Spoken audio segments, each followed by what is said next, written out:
So if you will, look at, I believe it's chapter 6. The revolutionary rabbi, make a couple of observations. The word Yeshua, by the way, is just simply the Hebrew word for Jesus. Joshua means the same thing. Yahweh saves. Yeshua means Yahweh saves. It's not a big deal. Okay, so there are a few things that are problematic. First full page, page 92, second full paragraph. He writes in the middle of the paragraph, the authors of these stories, Matthew, Mark, Luke, and John, were probably not those named in the Gospels themselves as Yeshua's disciples. These Gospels do not always clearly reveal Yeshua's teachings, complicating all interpretations about him ever since. Yeshua often used challenging parables to illustrate his teachings and did not propose an organized set of principles. Therefore, much of what we still know about Jesus has to be taken on faith, not facts. He's given us an indication as to his perspective. Again, like we talked about the very first week, he is a guy that wants to prove everything empirically.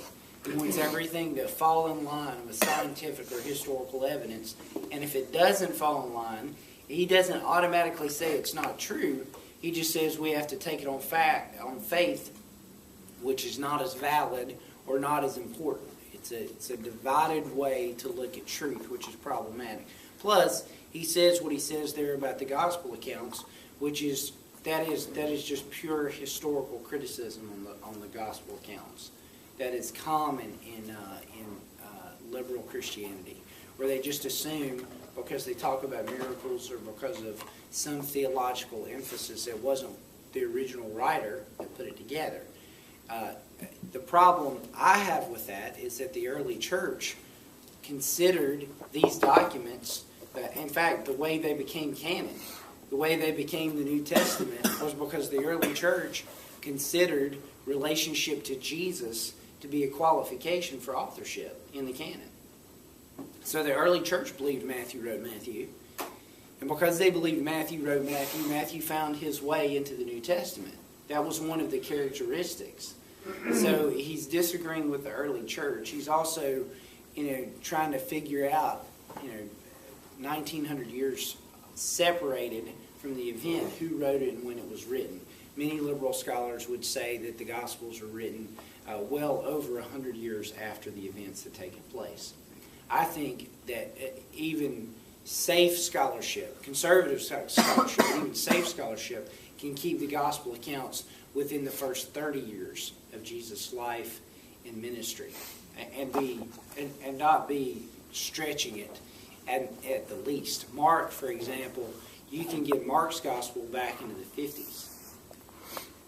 So I just think that's problematic, and he's kind of giving us a hint at what he thinks without really clarifying it very well or giving us any information to go back to and test it. He just makes a statement there. He doesn't defend it with anything. He just gives us his opinion and writes it down in a way that would be kind of like fact. Next page, 93. And there's other things I can make note of. I'm sure you made note of some things and you were frustrated about some things. How many of you were mad when you were reading the chapter? Okay, that's fine. You won't forget it. Okay? You won't forget that you were mad when reading Dr. Pavlik's interpretation.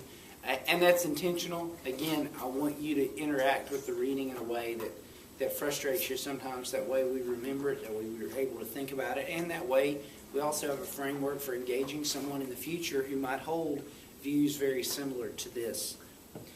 Page 93, first full paragraph on 93. It's about the middle of the paragraph. It said, he writes, Christian leaders eventually concluded Jesus was not just the Christ or the Son of God. Jesus was God himself, incarnate in the flesh, a human being like us. He died on the cross, rose again, for 40 days ascended to heaven, and after his resurrection, the Holy Spirit came to spread the passion of faith among the people.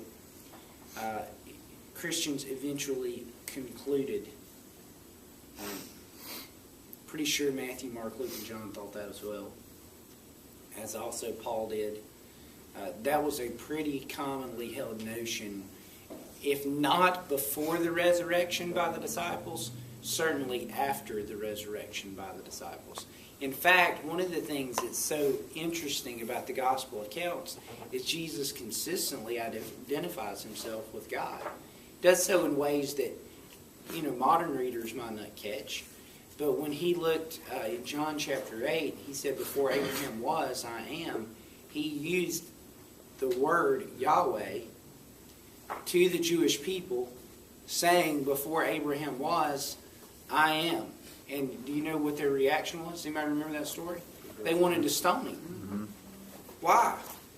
Because he said he was older than Abraham? No, because he said he was God. Mm-hmm. He identified with God. And because John wrote that, John obviously held to that. John chapter 1:1, in the beginning was the Word. The Word was with God, and the Word was God. He very plainly states that Jesus is God. That's not a concept that developed in Christianity. It's a concept that Christianity held very early on. If not the original disciples before the resurrection, I think we can make a case for them not really understanding what was going on. But post-resurrection, after they met Jesus, you have to make a case that they believed he was God. And then if you read what Paul says about it, and it's likely that Paul's letters, many of them were written before the gospel, all of the gospel accounts were pinned down. I mean, it's very likely Paul didn't have Matthew and Luke to look at when he was writing Galatians and Ephesians and Colossians. It's possible Paul wrote before those were actually distributed in the church in the 50s. And then you had the gospel writers. Mark may have been in the 50s, but it's very likely that Luke and Matthew wrote somewhere in the 60s. By that point, Paul is already saying Jesus is God. And he's not saying that because he's trying to give his picture of what the church should be. He's saying that because that is the picture of Jesus within the church. They realized that he was God. Read Colossians. Paul says very clearly Jesus is God. And so I just think that's a problematic claim there from Dr. Pawlak. Okay, let's see.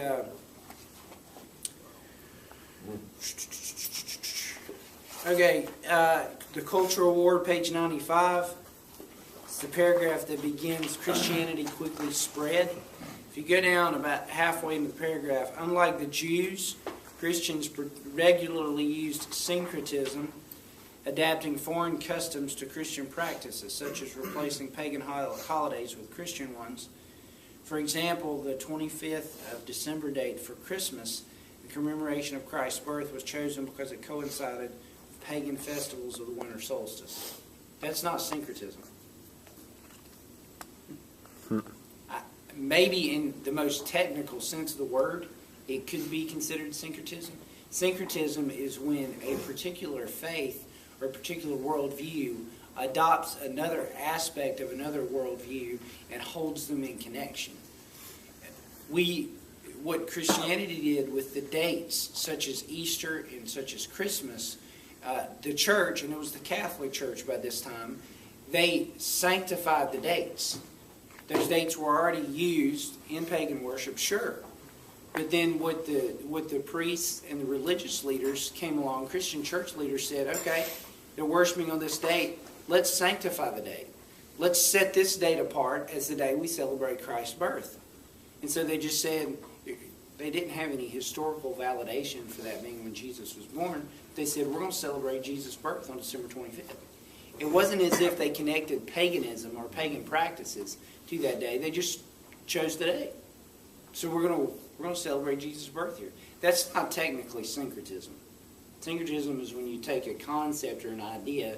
Let's say, they would have developed a worship methodology from paganism and brought it into Christianity. That's syncretism, where you combine two elements of the faith. But that's not technically what Christianity did at this point.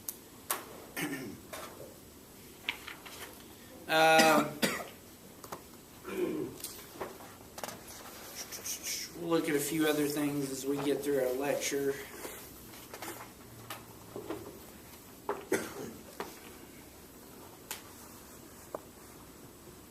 Just one other, maybe one or two other notes. Page 99. First full paragraph, besides deciding an orthodox belief system, if you'll go to the end of that paragraph, the very end of that paragraph, where it starts, a Christian mom murdered a mathematician and polytheist philosopher Hypatia by cutting her down with shards of pottery in the middle of a public street. The murderers and instigators, who may have included the bishop, went unpunished. I noted there that, number one, he doesn't have a source for that story, and number two, there have been a lot of people throughout Christian history who have done things in the name of Jesus that didn't do things in the spirit of Jesus. I mean, Jesus was not for murdering people who disagreed with us, nor is the New Testament, nor can you make a case that that was Jesus' teaching or the teaching of the early church. With that being said, you have the Crusades and other things, we'll talk about those briefly next week, where Christians did things in the name of Jesus that were problematic, but we as Christians would look at that and say they were wrong. Have no problem critiquing the fact that they did that for Jesus, they were wrong, or we would have no problem saying they may not have been Christians at all. Christians in name only rather than actual followers of Jesus Christ.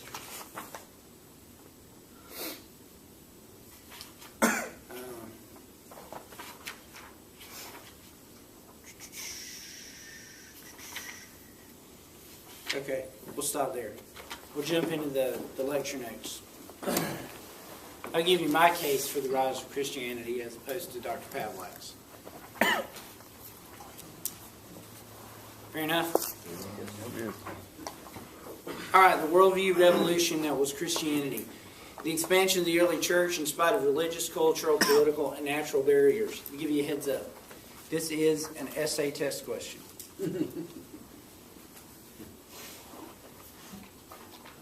So I'll post the lecture notes eventually, hopefully later today or tomorrow. But you might want to make some notes on your own.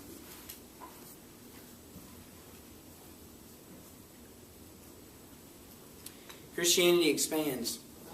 There are a variety of estimates concerning the growth of the early church. What can be ascertained is that by AD 312, Christianity had garnered enough influence to find its way to the emperor's throne, with Constantine in 312.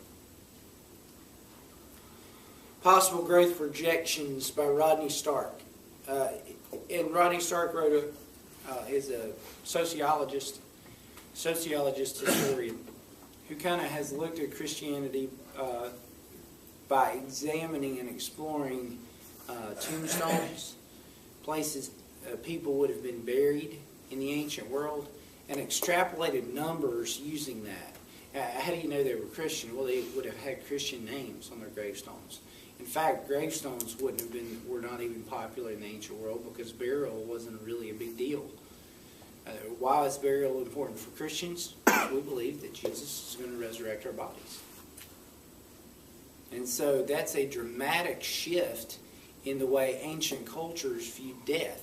And one of the things Stark does is he looks at major cities across the ancient world and kind of does some historical, sociological exploration to give us a picture, as best he can empirically, for where Christianity was in numbers. And so he gives us some growth estimates for Christianity within the first 300 years. We're going to look at what he said. He suggested that by AD 150 there were about 40,000 Christians across the known world. By the Roman Empire, essentially. By AD 250 there were about 1 million Christians, or 2% of the population. By AD 300, there were possibly 6 million Christians, or 10% of the population. By AD 312, 9 million, or 15% of the population. Shows an annual growth rate of 3.4%.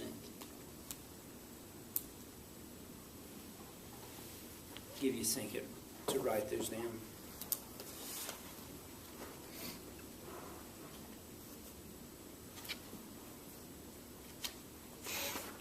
What would have been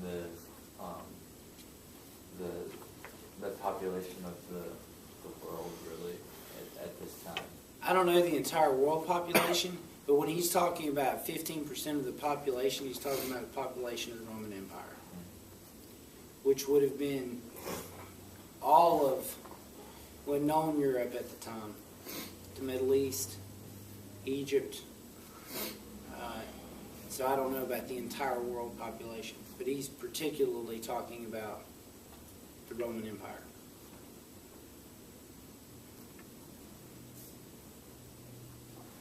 I don't even know that a historian would be able to make an educated guess.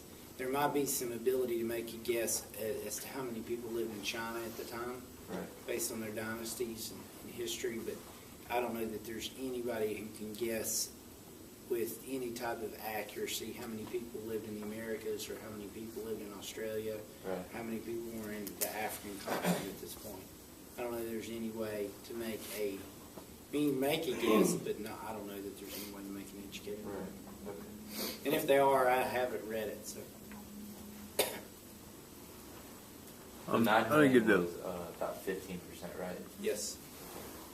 That last thing. There we go. Thank you.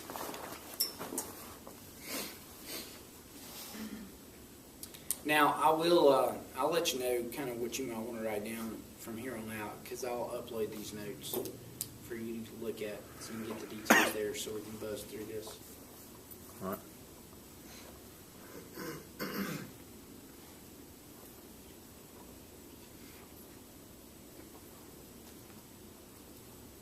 All right, Pavlik notes on page 96 that Christianity probably made up only 10% of the population by 8300.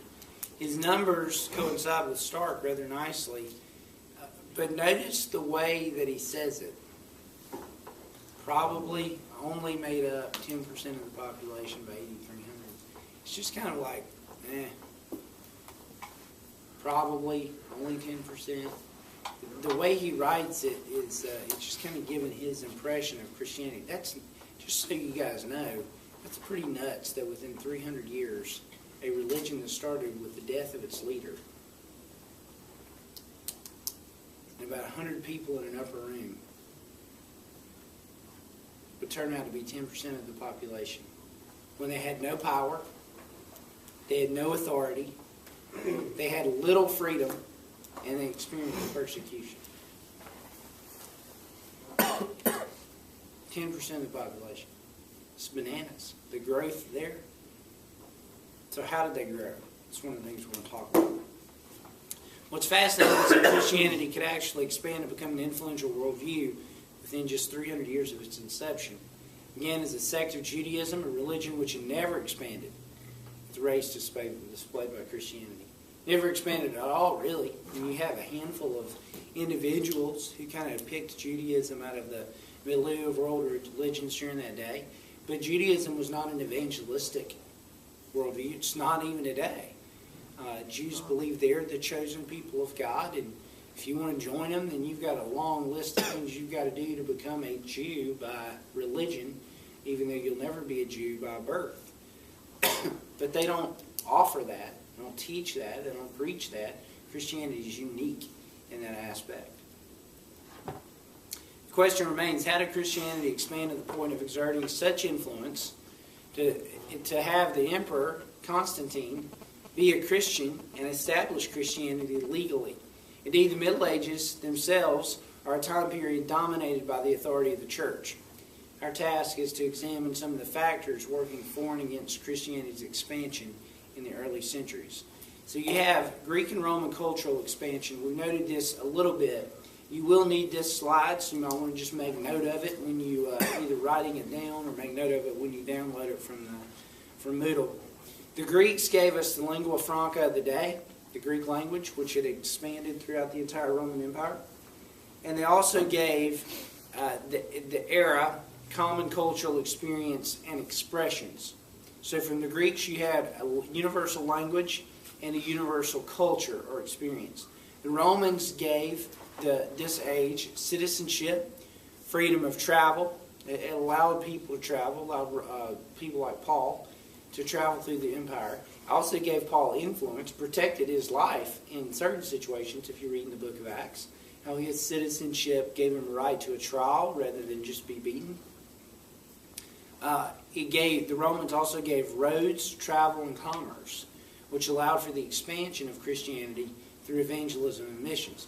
Thus, early believers had the means for travel and communication that were not afforded to previous generations.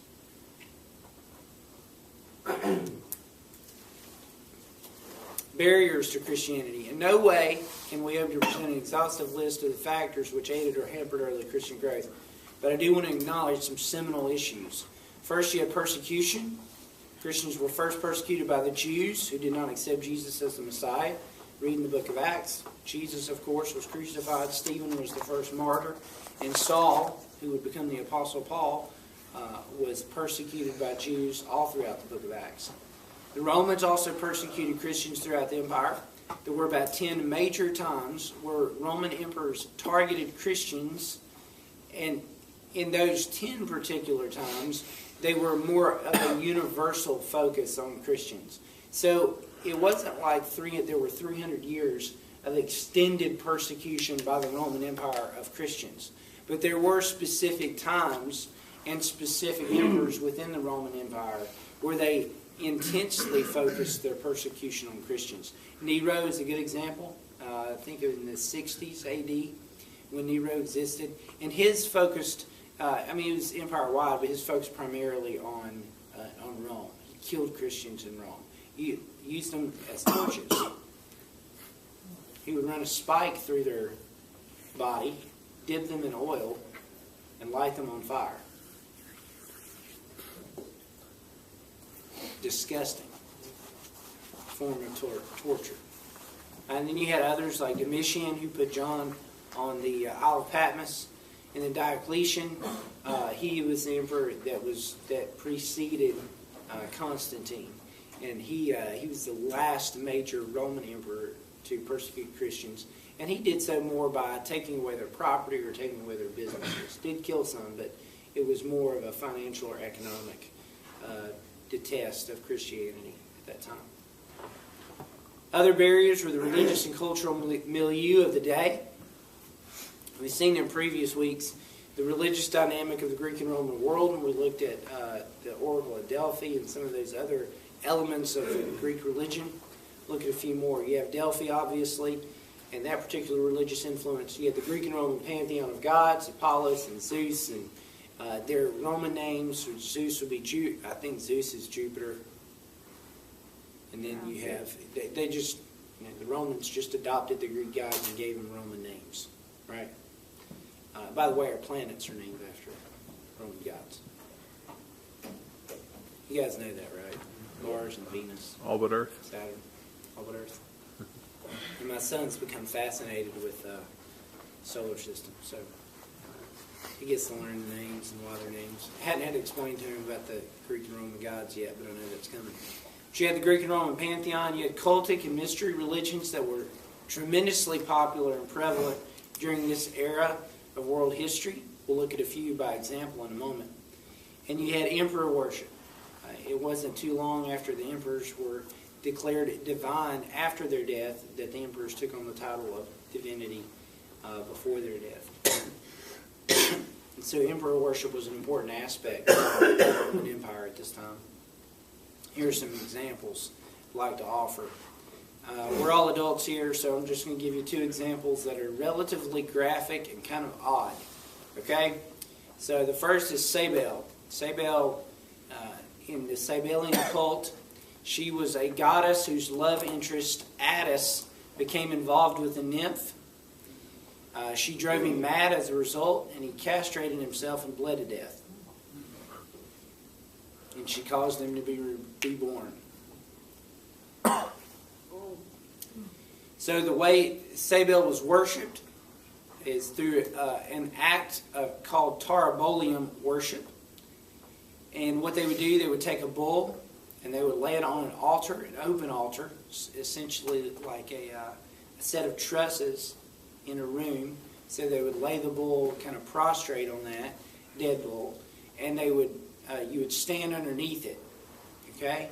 And so the bull would be slaughtered so that its blood would spill onto the initiates. And the idea, the concept was that the blood of the bull would wipe away their past. When you stepped into the Sabellian worship, that's how you would step into it. That was your kind of initiation rite. Sabel worship was brought to Rome by the Senate in 204 BC. A prophecy inferred by the Sibylline books, that's the Oracle of Delphi, the books from the ladies on the mountain who were breathing in the methane vapors. Okay, a prophecy inferred by the Sibylline books and confirmed by the Oracle of Delphi predicted Rome's victory over Hannibal. The prophecy was fulfilled, and Sabel worship. Was worshipped primarily by the elite in Rome. She was worshipped for about 500 years in Rome, about 200 BC through about 300 AD. All the priests of the faith were eunuchs, symbolizing Attis. Would not want to be a pastor. Yeah, didn't want to be a civilian priest. They also cross-dressed, frizzed their hair, wore makeup, and acted like women. It's the priests. You can tell why it was not popular among the military, Roman military. And it was practiced mainly by the elite in Rome because, I mean, that's kind of, you have to have significant freedom to act like that and get by with it. And they did, or many did. So that's Sabel worship. Yet another one, Isis, was an Egyptian goddess. She was popularized when Ptolemy I attempted to create a supreme god named Serapis. The new religion matched Isis with Serapis. Ptolemy I was one of Alexander's generals, and he was the one that took over the region of Egypt and the lower Middle East. Okay, and so he kind of came into Egypt and picked up on a lot of the ancient Egyptian gods and goddesses. And so he matched the Isis, who was an Egyptian goddess, with Serapis and kind of created a new religion, not connected to the ancient Egyptian religions, but he expanded it and expounded it in different ways. Here's Isis. Isis' popularity spread where she was viewed as the supreme goddess. Here's her mythological story. Isis married Osiris, her twin brother, who was murdered by the jealous Seth, who spread the 14 parts of his body throughout the world. She found everything but his penis and raised him from the dead. I'm just telling you, that's the story. We're adults, okay? It's nuts. Afterwards, she was impregnated by Osiris. With obvious miraculous implications. Yeah. I'm just telling you, these are the religions Christianity faced in the world in which it lived. That's why you don't huff methane. Yeah, this was not a methane one though. This is just that's Isis right there. A picture, an idol of Isis. That's from the British Museum in London. Did you take that picture? Mm-hmm. That makes sense. Yeah, that's She was a tiny woman. picture of Isis.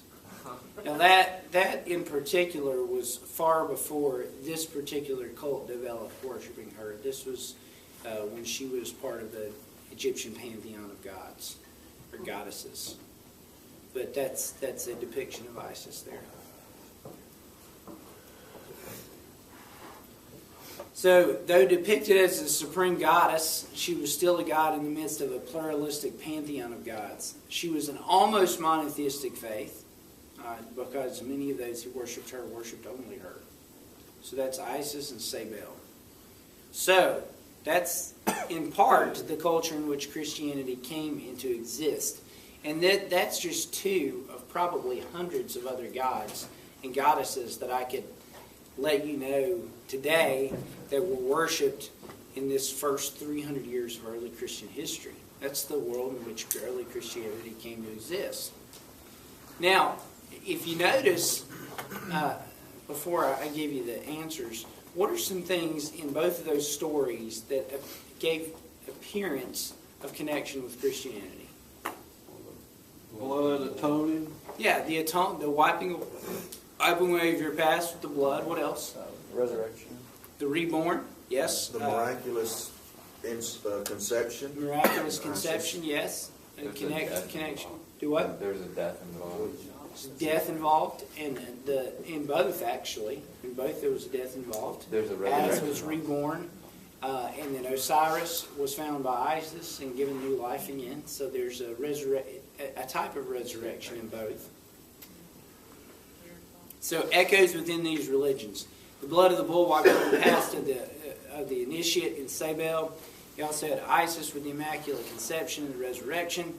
Sabel also, and I don't have that up there, she caused Attis to be reborn, so you have that as well. What they both lacked, and this is what's important about the religious cults of the day, was historical veracity. Their stories grew mythologically in a similar manner to the other cult religions of the day. Now, when I say mythologically, I mean in the sense of the word that we're most familiar with, they were just a story. Like the stories that Homer built about the Greek pantheon of gods. They're mythological stories. Their connection to time, space, history did not matter and was not important. It didn't matter to the followers of Isis if the events of Isis and Osiris and Seth actually happened, because they happened in some mythological world. They were part of the background of the god or the goddess. It didn't matter if Sabel actually caused Attis to be reborn. That's just a part of the story that gives some background and some fluff to the events of worship, or the actions of worship, the rites of worship in their day. His history didn't matter. The religious cultural context of the day was what I would call a practical pluralism. You might want to write that word down. That will be a part of your essay test question. Practical pluralism. And essentially that displayed itself in this way. You could worship Isis, Sabel, the emperor, Zeus. You could employ magic, or you could not believe in anything at all. Because if you didn't believe in anything at all, when the town called for the worship of the emperor, who cares? You're going to light an incense, a little incense lantern or a little incense candle to the emperor, because you're not going to stir things up. You're a business owner. You don't want to stir things up. Sure, I'll light an incense candle to the emperor. I'll appear to worship the emperor even if I don't believe he's God at all.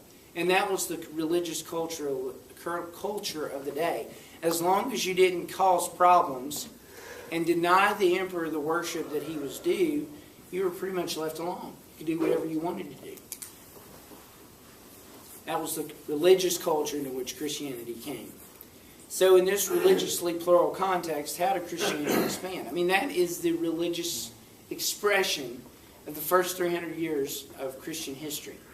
And how did Christianity expand in the midst of that? Well, it's pretty simple, although it is multifaceted. First, they proclaimed the exclusive historical gospel story to those around them. I want that answer. Okay? I want that answer. Now, you're going to explain that answer in your essay question, but I want this answer in your essay question. Early Christianity proclaimed the exclusive historical gospel story to those around them. And we're going to unpack what I mean by each of those facets of the gospel story. Exclusive and historical gospel story. First, some religious factors contrasting Christianity and the religious culture of the day. For the religious culture in these, Sabel and Isis and all these other ones, belief was not necessary for the expression of these Greco-Roman religious cults. It mattered what you believed. It mattered what you did. Ritual was more important than faith. Are you with me? It didn't matter what you believed about Sabel. It mattered that you stood underneath a bull whose blood dripped on your shoulders. It didn't matter what you believed about the emperor. It mattered that you lit a candle in prayer, acknowledging the emperor's divinity, at least publicly acknowledging it, whatever your belief system was probably. Same is true for the Oracle of Delphi. It didn't matter what you believed about Apollos or what you believed about the the women there, the Pythia. It didn't matter what you believed about them. It mattered that you brought wealth and got their particular prophecy. Belief was not necessary. Rite was necessary. Ritual was necessary. Ethics did not necessarily follow from religion. Because if belief's not important and religious ritual is what mattered, it didn't matter how you lived afterward. You weren't earning a God's favor by the way that you lived. You had your God's favor by the activity that you prescribed to in whatever church service or religious service that you joined. Exclusivity was a surprising claim from Christianity upon its hearers. It's Michael Green, Evangelism in the Early Church. The early Christians said something entirely different. When they came to the ancient world and they shared Jesus and Jesus alone. Said you need to worship Jesus. You need to follow Him as your God and reject all these other gods. That was unique because no other religious expression of the day was claiming that. There may have been some individuals within these religious expressions that believed exclusivity was important, but they never preached it. You're not going to hear someone worship Sabel and say you can't worship Isis. You're certainly not going to hear any of them say you can't worship the emperor along with worshiping Sabel and Isis, because they wouldn't have been that foolish to do so. But Christianity, on the other hand, didn't say that. They said that exclusivity was important. Exclusivity means that it's only Christian truth and there's no other truth to be found in other religions. That was the point. The scandal of particularity. This is from Michael Green. Early believers preached the gospel, and the gospel alone is the means to salvation. I'll give you this extended quote from Evangelism in the Early Church. Whenever one looks in the literature of these 2 centuries, it's the same story. Doctrinal imprecision, even imbalance, abounds. Heresy is common. Antinomianism is an ever-present danger. And that's all true of the first 200 or 300 years of church history. But, and he writes, this is important, there is no denying the zeal and the sense of discovery which marked the witness of the early church in both their public and their private testimony, in both their written and their spoken word. It was this utter assurance of the Christians that they were right about God and Christ and salvation, which in the end succeeded in convincing the pagan world that it was an error. Christianity advanced because they believed passionately, and they believed clearly, and they believed particularly in the truth of the gospel, and they told people about it. Believe that now. That's exactly right, Stephen. We do. Primitive evangelism was by no means mere proclamation and exhortation. It included able intellectual argument, skillful study of the Scriptures, careful, closely reasoned teaching, and patient argument. The early Christians were not just, primitive evangelistic training tool evangelists. In other words, they just learned a form of EE, and that was their evangelism method. And I don't have anything against that. I think those types of tools are fantastic. I've used them. I employ them. But sometimes we think that once we're trained in an evangelism method, we're done. We've got it. We're ready to share the gospel with anybody everywhere of all time. No. The more we study Scripture, the more we study the gospel, and the more we prepare ourselves to interact with culture, the better we'll be prepared to do evangelism. You'll get that again when you have me in apologetics in 400s. And so I will spend a lot of time dealing with how we can take evangelism and theology, doctrine, Christian doctrine, and Christian evangelism, and how we connect the culture to that. And I think we connect the message of the gospel and Christian doctrine to the culture through apologetics. I think the better we're able to be students of our culture and the challenges Christianity faces, the better we're able to find a way to interact with our culture and share the gospel. That's what apologetics allows us to do.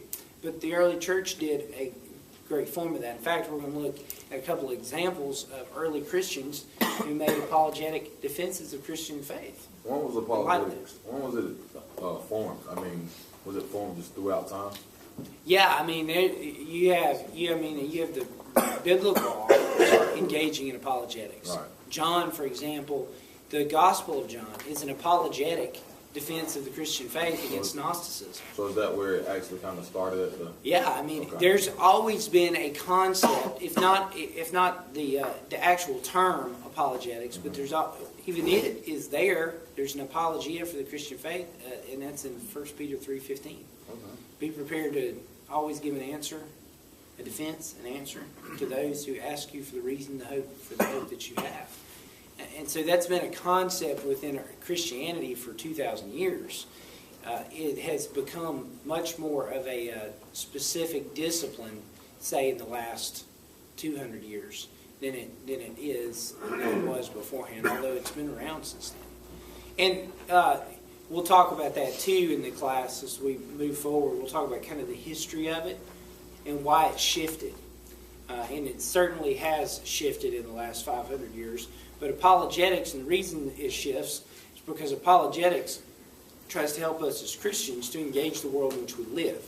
How do we share the gospel in light of the context and culture in which we find ourselves? And it's different in different ages.